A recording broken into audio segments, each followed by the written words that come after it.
Bismillahirrahmanirrahim. Assalamualaikum warahmatullahi wabarakatuh. Puji dan syukur kita panjatkan kehadirat Allah Subhanahu wa Ta'ala karena kita masih diberikan kesempatan untuk menghirup udara segar dan masih bisa beraktivitas dengan baik. Tak lupa pula salawat serta taslim kita curahkan kepada Rasulullah SAW yang telah membawa kita dari alam kegelapan menuju alam yang terang benderang. Perkenalkan, nama saya Nurul Asyifi Amalia, mahasiswa STKIP Muhammadiyah Bone, Prodi Pendidikan Matematika semester 4. Pada kesempatan kali ini, saya akan mempresentasikan rancangan alat peraga yang saya buat. Pertama-tama, saya akan menjelaskan apa itu pentingnya alat peraga dalam pendidikan matematika. Jadi, seperti yang kita ketahui, matematika adalah suatu ilmu yang berhubungan dengan penelaahan bentuk-bentuk suatu struktur yang abstrak. Untuk dapat memahaminya, diperlukan pemahaman tentang konsep-konsep yang terdapat dalam matematika.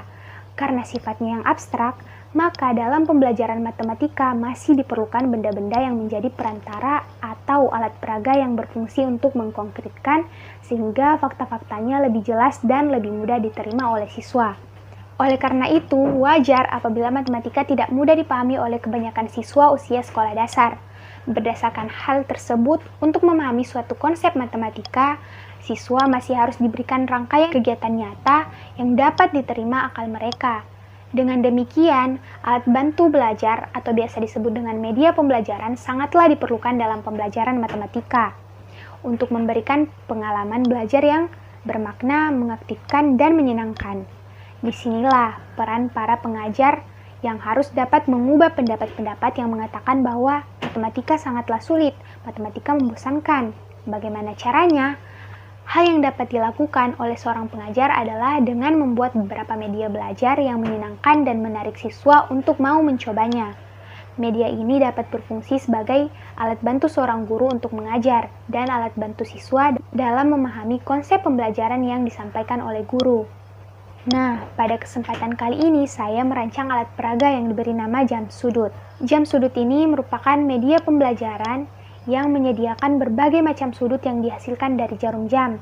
Penggunaan alat peraga ini bertujuan agar siswa dapat menemukan besar sudut dari berbagai sudut yang dibentuk oleh jarum jam. Selain itu, siswa juga bisa menggunakan untuk pembelajaran aritmatika jam 12-an. Baik, langsung saja saya akan memperagakan alat ini untuk menentukan sudut. Pertama, jam sudut ini berbentuk lingkaran, di mana bentuknya mencakup semua besar sudut. Kita bisa memberikan pemahaman kepada siswa seperti apa dan sudut-sudut apa saja yang dapat terbentuk dari jam sudut ini. Nah, yang pertama untuk membentuk sudut lancip. Kita cukup mengarahkan jarum jamnya pada pukul 1 dan pukul 2. Maka sudut yang terbentuk adalah sudut lancip. Apabila jarum jam yang pendek kita letakkan pada angka 3, sudut yang terbentuk adalah sudut siku-siku. Selanjutnya, pada pukul 4 dan 5, ini membentuk sudut tumpul. Sedangkan apabila jarum jamnya lurus, maka sudut yang terbentuk adalah sudut lurus. Untuk pada pukul 7, 8, 9, 10, dan 11, sudut yang terbentuk dinamakan sudut refleks. Terakhir, apabila jarum jamnya sejajar, maka sudut yang terbentuk adalah sudut penuh. Nah, selanjutnya ketika kita menemukan soal-soal yang berhubungan dengan sudut seperti berikut. Apakah sudut terkecil yang terbentuk pada pukul 4.00 dan berapakah besar sudutnya? Maka cara mengaplikasikan alat peraganya yaitu kita arahkan jarum jam pada pukul 4, yaitu jarum jam yang panjang pada angka 12 dan jarum jam yang pendek pada angka 4.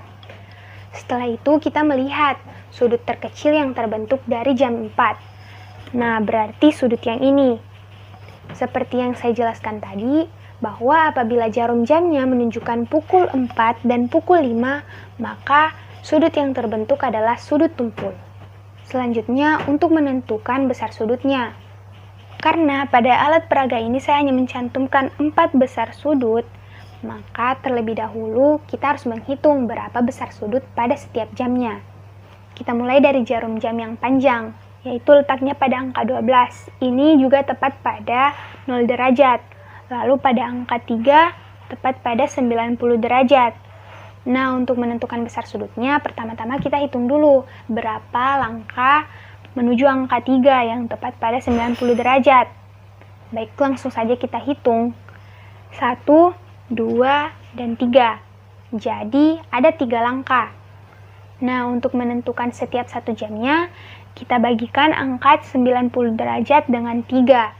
Jadi 90 dibagi dengan 3 hasilnya adalah 30 derajat. Maka 1 langkah atau 1 jam hasilnya adalah 30 derajat.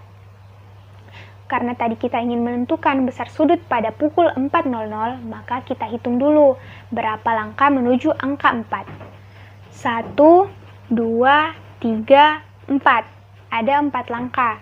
Jadi kita kalikan 30 derajat dengan angka 4. Maka hasilnya adalah 120 derajat. Untuk pertanyaan soal tadi, dapat disimpulkan bahwa besar sudut yang dihasilkan adalah 120 derajat dan sudut yang terbentuk adalah sudut tumpul. Nah, itulah tadi penjelasan saya mengenai rancangan alat peraga jam sudut. Semoga bermanfaat dan bila ada kesalahan mohon dimaafkan. Wabillahi taufiq wal hidayah. Wassalamualaikum warahmatullahi wabarakatuh.